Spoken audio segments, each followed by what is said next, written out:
அமைதியான சூழல். பிரபஞ்சம் முழுவதும் அமைதியாக இருக்கும் வேளையில் நம் மனமும் அலைபாயாமல் ஒருமுகப்படும். நேர்மறை ஆற்றல். இந்த நேரத்தில் காற்றில் ஓசோன் அளவு அதிகமாகவும் பிரபஞ்சத்தின் நேர்மறை ஆற்றல் பாசிட்டிவ் எனர்ஜி உச்சத்திலும் இருக்கும். தேவர்களின் நேரம். 33 தேவர்களும் சித்தர்களும் வழிபாட்டில் ஈடுபடும் நேரம் இது என்பதால் நமது வேண்டுதல்கள் எளிதில் இறைவனை அடையும். படைப்பாற்றல். படிப்பு மற்றும் புதிய முயற்சிகளை தொடங்க இதுவே மிகச்சிறந்த நேரம். ஒரு காட்சி வழி கதை. சூரியன் உதிப்பதற்கு சில மணி நேரங்களுக்கு முன்பே உலகம் இன்னும் ஆழ்ந்த நிசப்தத்தில் மூழ்கியிருந்தது. அந்த அதிகாலை பொழுதில் சிறுமி கயல்விழி மெதுவாக உறக்கத்திலிருந்து எழுந்து குளிர்ந்த நீரில் நீராடினாள்.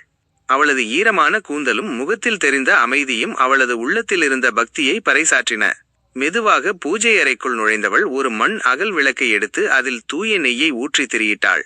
அந்த இருண்ட அறையில் கயல்விழி தீக்குச்சியை உரசிய அந்த நொடி ஒரு மெல்லிய தங்க நிற ஒளி மெல்ல பரவத் தொடங்கியது. சுவரில் இருந்த அம்பிகையின் திருவுருவப் படம் அந்த ஒளியில் உயிர் பெற்று கனிவுடன் புன்னகைப்பது போல் மின்னியது. கயல்விழி தன் கண்களை மூடி ஓம் என்று மெல்ல உச்சரித்த போது அந்த அறையின் அதிர்வே தெய்வீகமாக மாறியது. பின்னர் அவள் தனது புத்தகத்தை எடுத்து அந்த விளக்கின் ஒளியில் படிக்கத் தொடங்கினாள். எவ்வித சலனமுமின்றி அவளது மனம் ஒரு தெளிந்த நீரோடையைப் போல மாறியிருந்தது.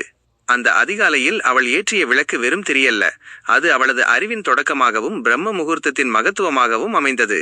அதிகாலையில் நாம் எடுக்கும் ஒவ்வொரு சிறிய முயற்சியும் நம் வாழ்வில் 1000 மடங்கு பெரிய நற்பலன்களை தரும் என்பதற்கு அவளே சாட்சியாக நின்றாள்.